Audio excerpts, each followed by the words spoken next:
आदरणीय उपस्थित हमारे सभी श्रोता बंधु, एक बड़ी मार्मिक और पवित्र आला हम आप लोगों के समक्ष लेकर के आ रहे हैं।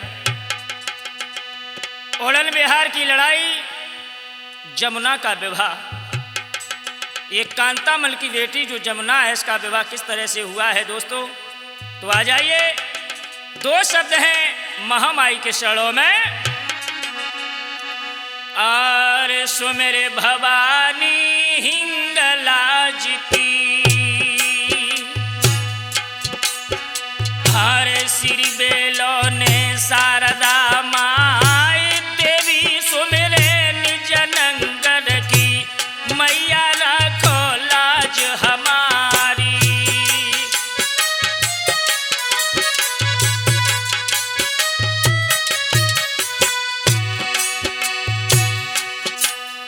अरे नारायण को हम सुमिरत हैं, बजरंगी को ध्यान लगाए, कहूँ लड़ाई में उड़न बिहार की, शक्ति देव शारदा माए।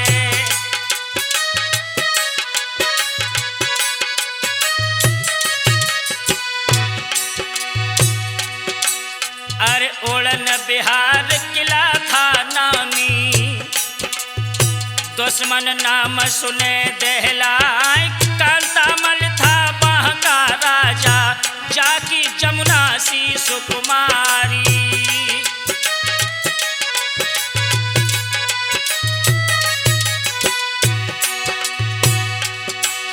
अरे शादी लायक बेटी हुई गई, सखियाँ के न लगी समझाई।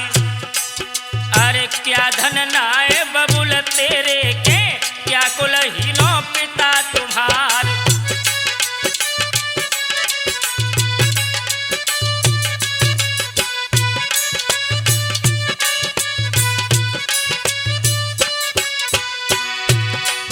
और तेरे संग की जितनी सखियां हो,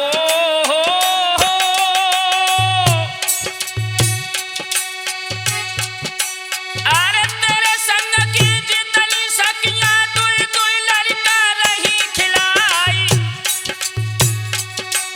और शर्म लाई तेरे बबुला को, घर में कुंवारी है सुकुमारी। और इतनी बात सुनी जमुना ने, सीना चीर निकल गई पार। और चुपका जाए महल में लेटी, कांतामल की राजकुमार।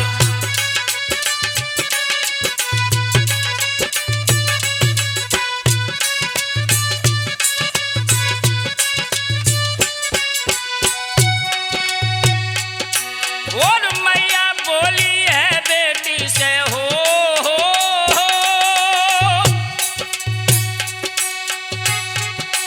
अरे मैया बोली है रे बेटी से, काहे चेहरा गौ कुमिलियाई।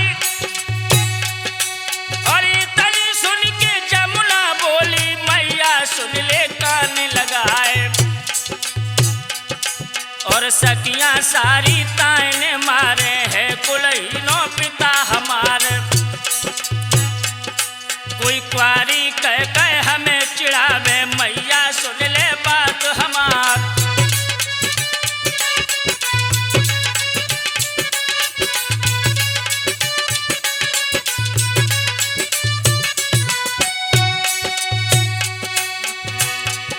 सोई इतनी बात सुनी मैया ने, झटबादी को लाओ बुलाई। अरे जल्द चली जा अम्बा खास में, और प्रीतम को लाइए लिवाई।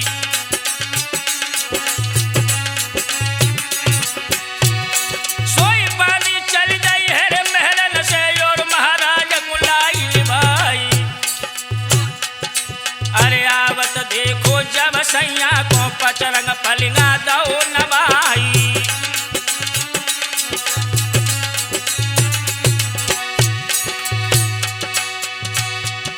अरे हाथ जोड़ के रानी बोली, बालम सुन लो कान लगाई।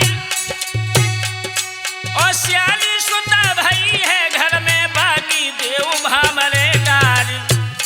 सोई इतनी की बात सुनी राजा ने तब गोरी से कही सुनाए, तुमसे ज्यादा चिंता मोको शादी जल्द में दिए रचाई।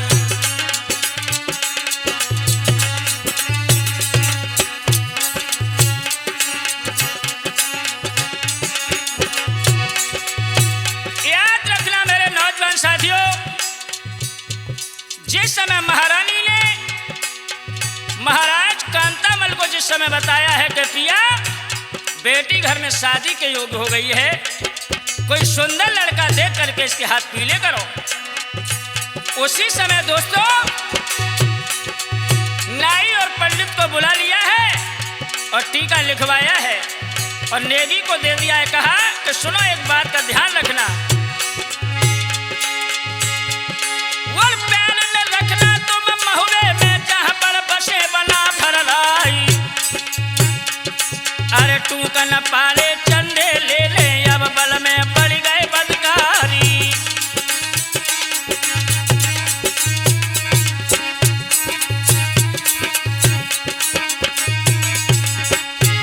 वो लेकर आ गया कांतामल से नेगी, फौरन बढ़े अगारी। अरे बैठ चले हैं बेसाड़न, बेटी का चिट्ठी धरी समारी।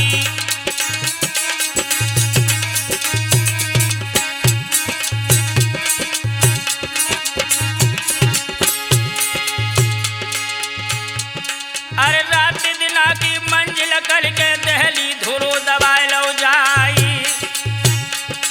अरे लगी कचहरी पृथ्वीराज की टीका दो तखत पे डारी।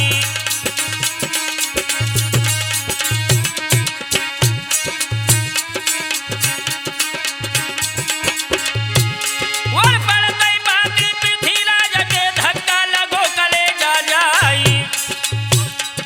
और नहीं कुआरा बेटे घर में कह के चिट्ठी दई लौटाई।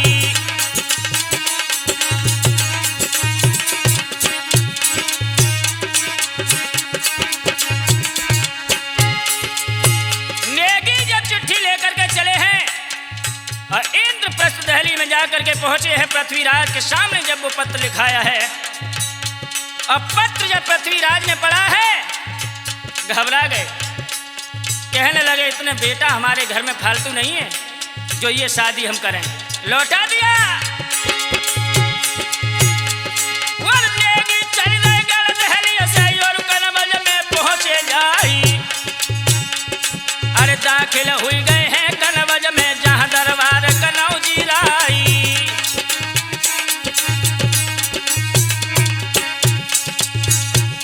अरे पाती दीनी है जयचंद को पाती पड़त गए घबराई। अरे मानुष हो तो लड़े सामने, ना जादू से पार बसाई।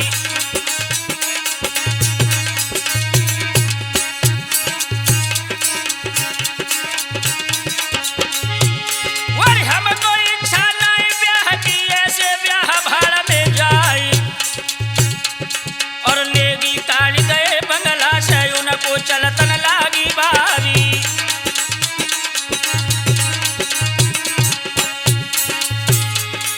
बेटा शीलू,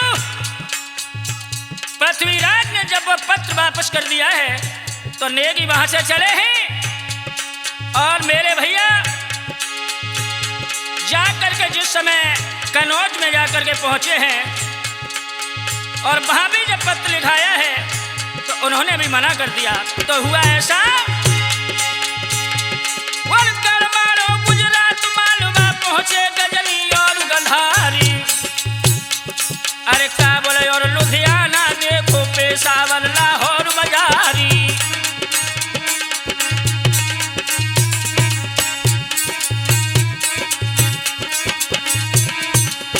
याद रखना मेरे भैया, जिस शहर में जाते हैं वही राजा पत्र को वापस कर देता है। आगे हुआ ऐसा, अरे पूना शहर के सितारों देखो, बलक बुखारे में पहुंच गए जाई। अरे नरवर गढ़ ने नागढ़ पहुंचे, कोट कामरू छोड़ो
वापस लौट करके आए हैं।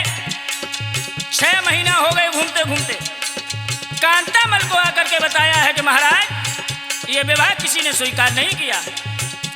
और इधर क्या हुआ है मेरे भैया, जमुना सुता जो कांतामल की निज सैया से कहे पुकार,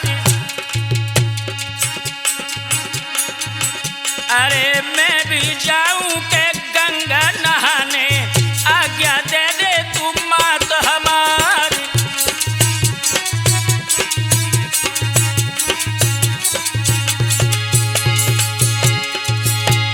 आज जमुना अपनी मैया से कहने लगी है, माँ काशी में मैं भी जाऊंगी गंगा नहाने के लिए, बहुत सुंदर मेला लगा है वहां।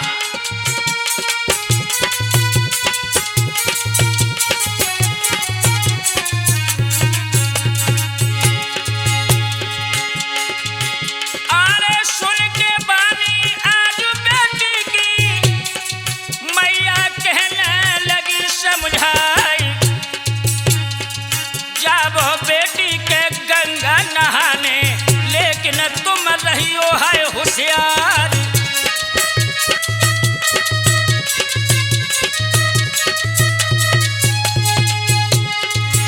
और आज्ञा पाई है रे मैया की, सारी सखियां की लई है बुलाई, पहुंची गई है काशी मेला में, अपने तंबू के लय है लगाई।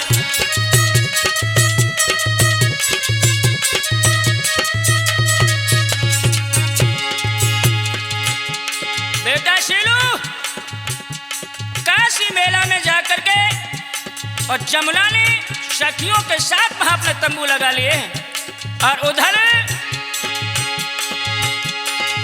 जागन था जो जगनेर शहर का, वो भी काशी में पहुंच गो जाई।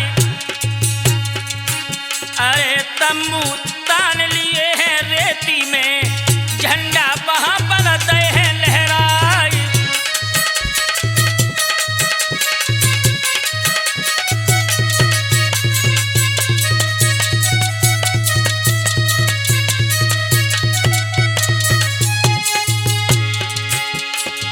याद रखना मेरे भैया, जागन जो जगनेर शहर का रहने वाला है, वो भी काशी में गंगा नहाने के लिए जो समय आया है, तो वहां जमुना की जो सखी है चंपा, चंपा कहने लगी बहना अरे कोलो बैठी रही हो, चलो मेला में घूमे आए। उसी समय चंपा की सुन के बानी, और जमुना चली मन में हरसाई। जागन नजर पड़ा उसको, और देखी गई है निगाह घुमाई।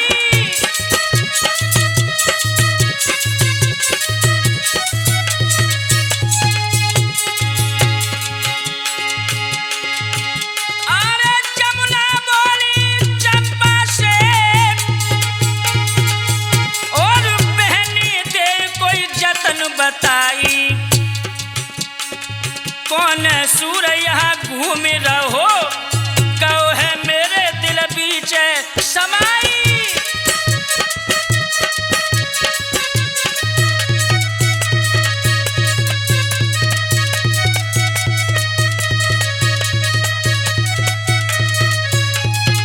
याद रखना मेरे भैया, जमुना कहने लगी दीदी चंपा अरे कौन है ये वीर, आहा मेरे तो दिल ही में बस गया हो जाए कि कितनी सुंदर सूरत है। आहा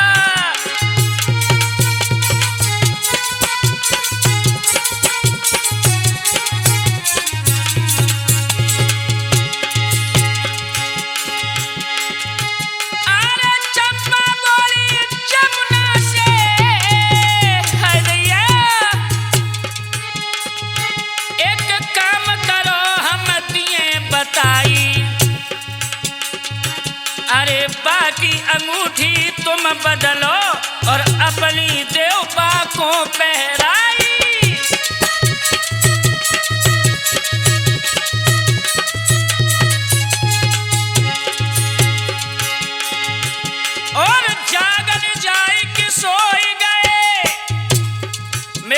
घूम घाम के वे तो जाके तमगन में सोए गए, लेकिन उन्हें ना नींद पड़ गई।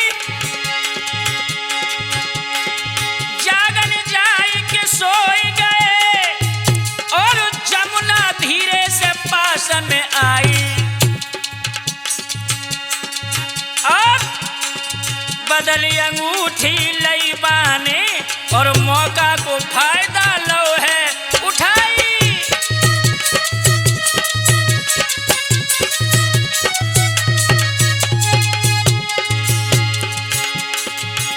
चंपा के कहने पर, गणेश भैया, चंपा के कहने पर आज जमुना ने जागन की जो अंगूठी थी वो चेंज कर ली, अपनी उन्हें पहना दी, उनकी खुद पहन ली।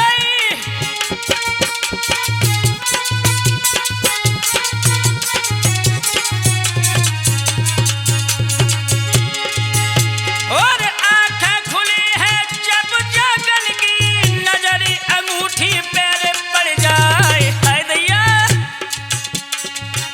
अरे फोटो जमुना कोरे जब देखो, धरती खाई है पटक पछाड़ी।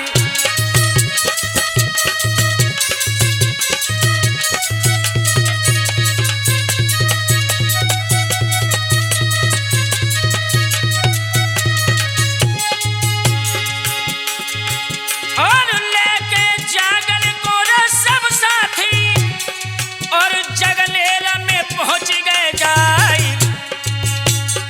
सूरत देखी है जब मैया ने, धरती मुड़ के पटक रह जाई।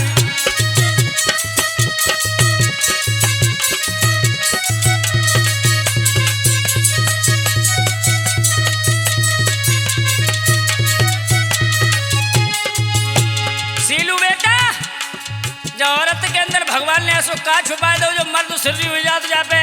आहा, भैया सुस्त लला को देखे मातरई रुदन मचाई है। भैया सुस्त लला को देखी मातरई रुदन मचाई है।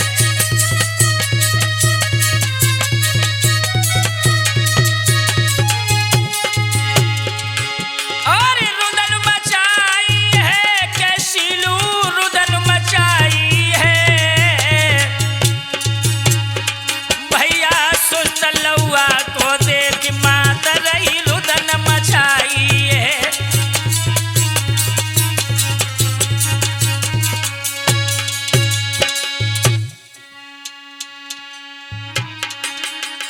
याद रखना मेरे नौजवान साथियों,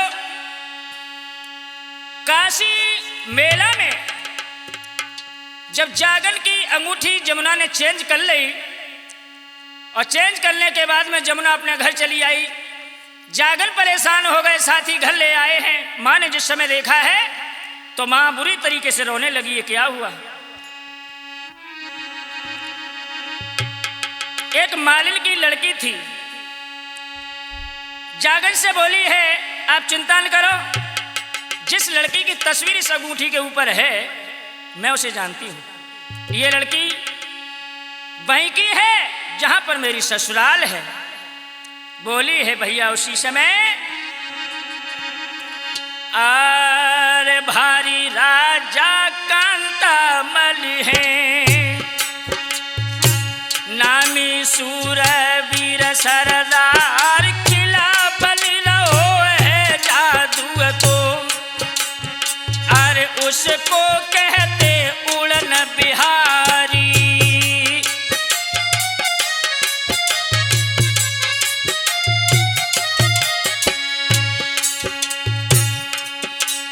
अरे मालिन की बेटी से बोला, पहले तुम वहां पहुंचो जाए, संग तुम्हारे मैं चलता हूँ, भामर जमुना से लिए नारी।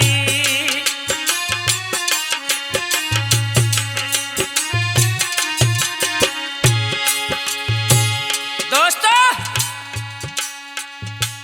भाव ऐसो के जागली व मालिन की लड़की को एक तरफ ले गए और कहने लगे अगर तुम्हारी ससुराल के पास की जाए तो कैसे हूँ तुम जा से मुझे मिलाए दो, तुम्हें बहुत बड़ा एहसान हो।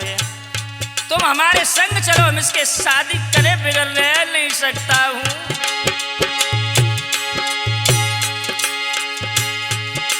और भैया बोले हैं जागल, वो रूम में भी छत्री का बेटा हूँ, मेरो नाम जगन का राई। अरे ब्याह करूंगा मैं जमुना से, चाहे जन्म कुआरे जाई।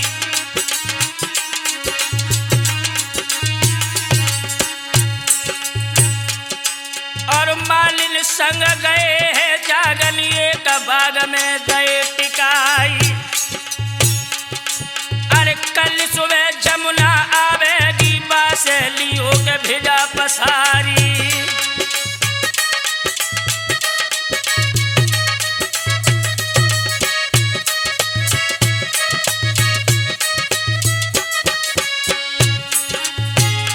मालिन की लड़की जागिन को साथ लेकर के ओढ़ल बिहार में जिस समय पहुंच गई है, और एक बाग में जागन को टिका दिया। बहु ऐसो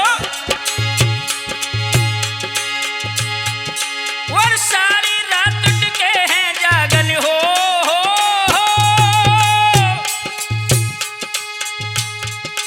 अरे सारी रात टिके हैं जागन, रवि ने दई है किरण पसारी। अरे जमुना बोली है चंपा से, सपने में मिल गए पिया हमारी। और जो राजा मेला में देखो, वो ही टिको बाग में आए। और चलो बाग की शहर करेंगे, घर में मेरे जी लग तो ना आए।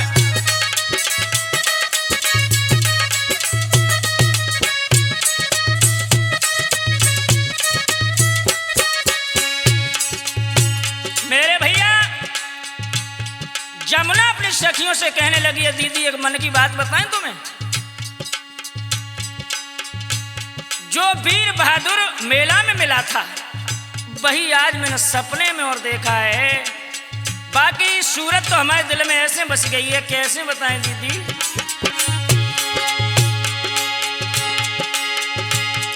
सोई बेटी चल गई कांता मन की, मानो हूर पड़ी गई आई। अरे जागन नजर पड़े जमुना को, फूली अंग में नाय समाई।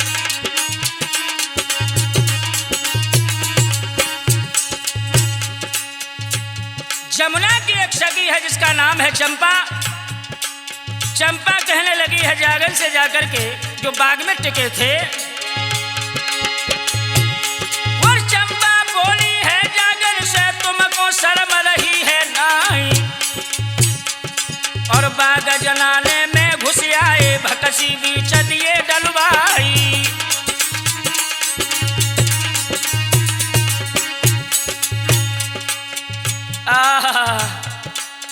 जैसे ही चंपा ने जकई कि तुम्हें भक्सी में डलवा देंगे, कैसे हिम्मत पड़ गई तुझ जनाने बाग में घुसने की। तो जमुना ने एक थप्पड़ दे दी। तो का मतलब बातें तो हमसे हुई है ना, तो क्या मतलब है। और जमुना बोली, चले आराम करो बिस्तर पे, बाल में लूटो मौज बहारी। अरे जब से नैन लड़े हैं तुमसे, तड़फत रही तुम्हारी नारी।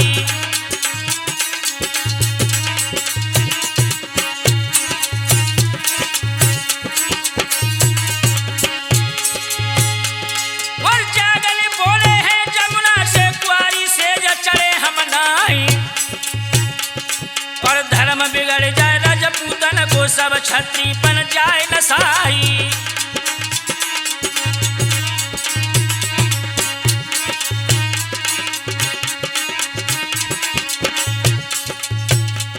जागल कहने लगे, देखो जमुना, चाहे कुछ भी हो जाए, कुंवारी सेज मैं नहीं चलता हूँ। जब तक नहीं जाऊंगा, जब तक मैं तुम्हारे साथ शादी नहीं कर लेंगे। सोई लौट जवाब दो जमुना ने, तुमसे सत्य कहूँ भरतारी।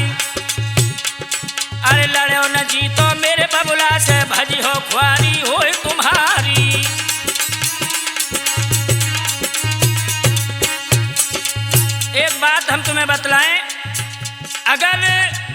मेरी बात का बुरा न लगे तो। जमुना कहने लगी बोलो, वर एक भेद तुमको बतलावे, ब्याहू बनी तुम्हारी नारी। और इतनी कहकर जमुना चल गई, जागन तंबू पहुँचे जाए। और जागन ने सेना सजवाई, लड़के कपड़ा लय चढ़ाई। और हाथी घोड़ा तो भले लई, नाका बंदी दई कराई। और अपनो घोड़ा या समान में नर जागन ने दो उड़ाए। और धर के तेग दई की मोरा में गर्दन बाकी कट जाई।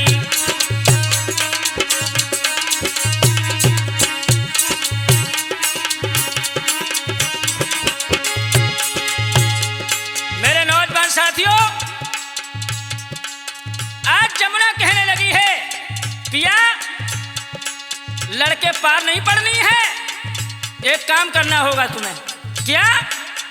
कि मेरे महलों के ऊपर एक मोर है जो जादू का पिटारा है। जब तक मोर नहीं मरेगा तब तक तुम युद्ध में यहां तक जीत नहीं कर पाओगे, इसलिए पहले उस मोर को मारो। तो हुआ क्या मेरे भैया, जागन ने सेना सजवाई, लड़के कपड़ा लय चढ़ाई। अरे हाथी घोड़ा तो भले लई, नाका बंदी दई कराए। और अपनो घोड़ा या समान में नर ने लो उड़ाए। और धर के तेग दई की मोरा में गर्दन बाकी दई उड़ाई।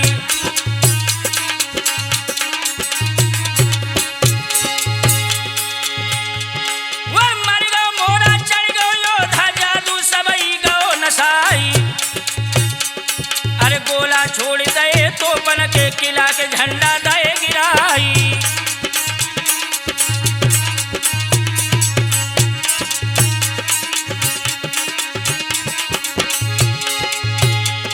वर मालूम पड़ी है कांता मल को, किसने दैनो भेद बताई।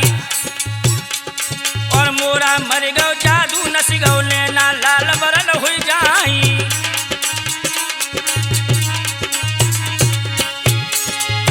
मेरे भैया, जमुना ने सारे हाल जब बता दिए हैं जागन को, तो जागन ने जमुना के कहने के आधार पर मोरा को मार दिया है। जब ये खबर कांतामल को मिली है, क्या हुआ मेरे भैया,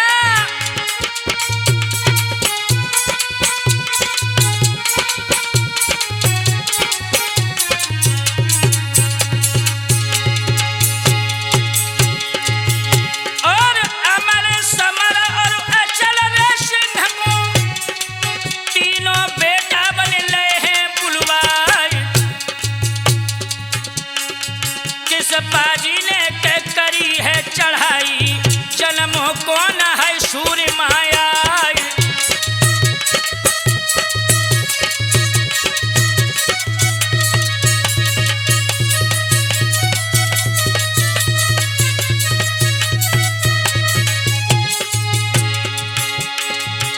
और हुक्म पाए के कांतामल को, और भैया सज गए सवेरे सूरज सरदार। तीनों भैया के बड़े हैं अगारी, और जागन को दई ललकार।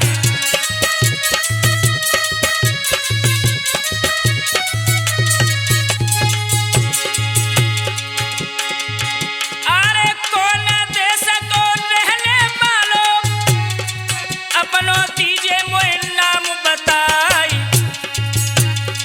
हंस के जागन के बोल न लागे, सुन राजा के राजकुमार।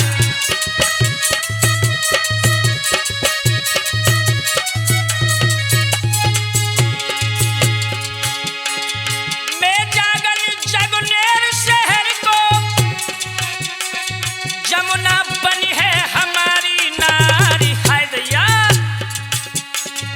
आला उदल के लाखनी तीनों, मामा लगे है बना फलराय।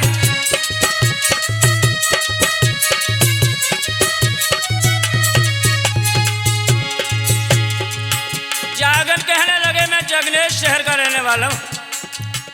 आला उदल लाखन, ये हमारे मामा हैं।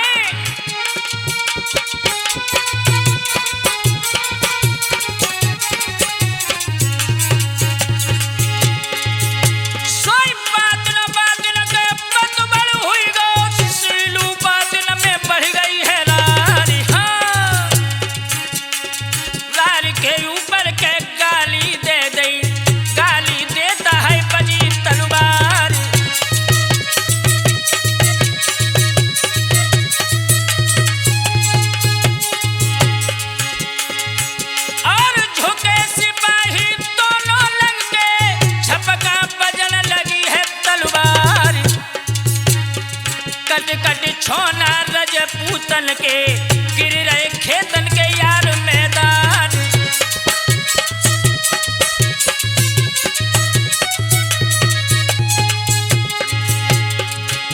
और समर सिंह का नर जागरनी धड़ से लियो है शीशी उतारी।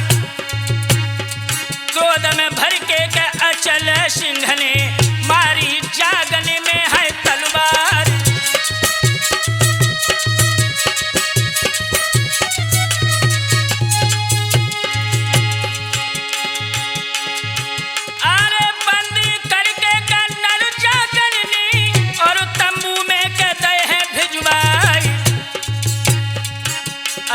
अचल बंध गए समर मर गए, भागे अमर के छोड़ी मैदान।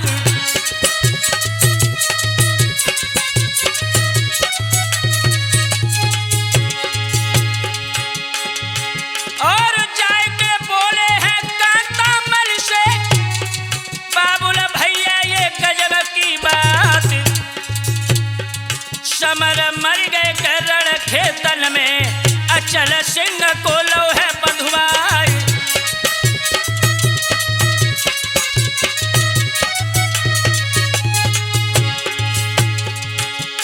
बाहर जागन समर को तो मार दिया और अचल को बांध दिया। केवल एक लड़का रह गया, उसने जाकर के बताया पिताश्री गजब हो गया। आहा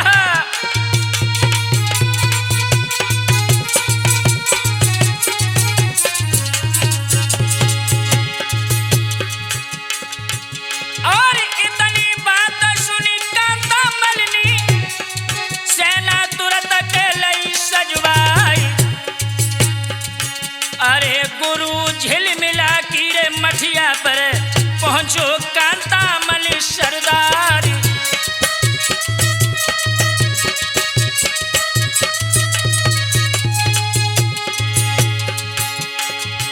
अरे हाथ जोड़ गुरुबर से बोलो, मेरी लेवो तुम जान बचाई। हे गुरुजी मोरे मार कर किला गिराया, समर सिंह को खाई।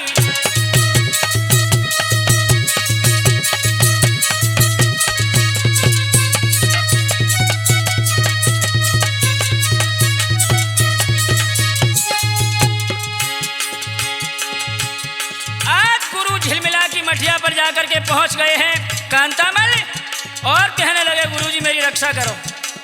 एक तीर ऐसा आया, एक बेटा मेरा खा लिया, एक बना लिया। अब क्या करें हम।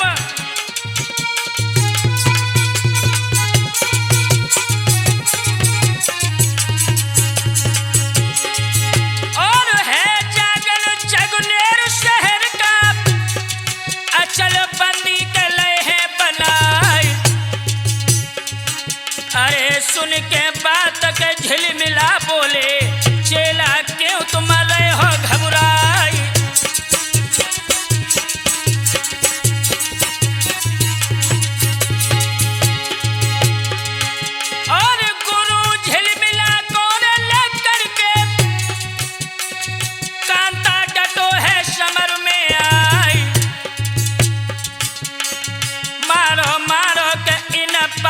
को अरे खट खट बजन के लगी तलवार।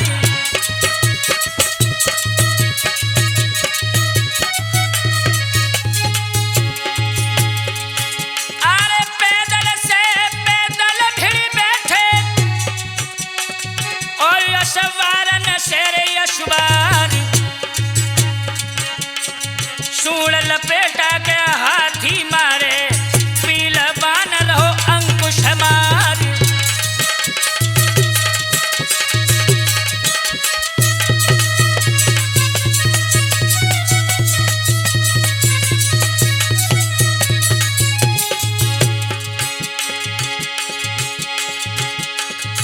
अरे कांता मल चित कोन पिल जावे, उतमे काई सिरे फट जाए। है बड़े सामने जो जागन के, सोई सुरपुर को हाय बस जाए।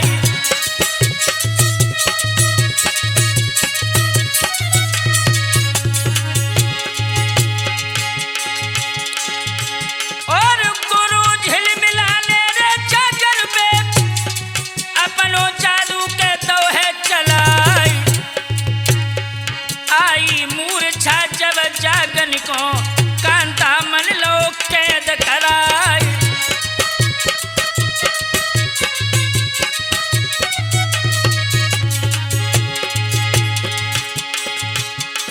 आज रणभूमि के अंदर में गुरु झिलमिलाने आकर के जागन को बेहोश करने के बाद में कैद कर लिया है।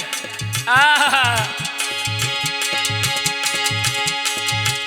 अरे गुरु झिलमिलाने रे जागन को, अपनी मठिया पे पहुंच गो जाई। लकड़ी फेर दई है जादू की, जागन बंदर लय है बनाई।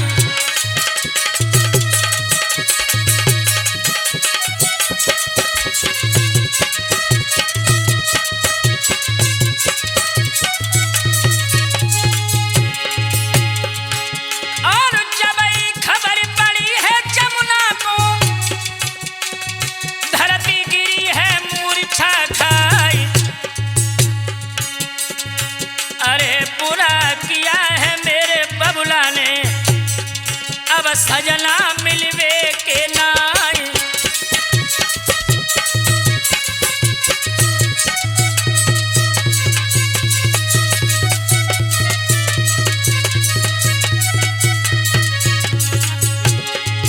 याद रखना मेरे भैया, आज जागन को बंदी बनाने के बाद में मठी में ले जाकर के उस झिलमिला ने जागन को बंदर बना लिया।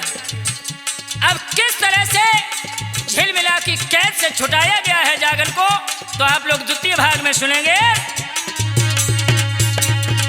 भैया गुरु झिलमिला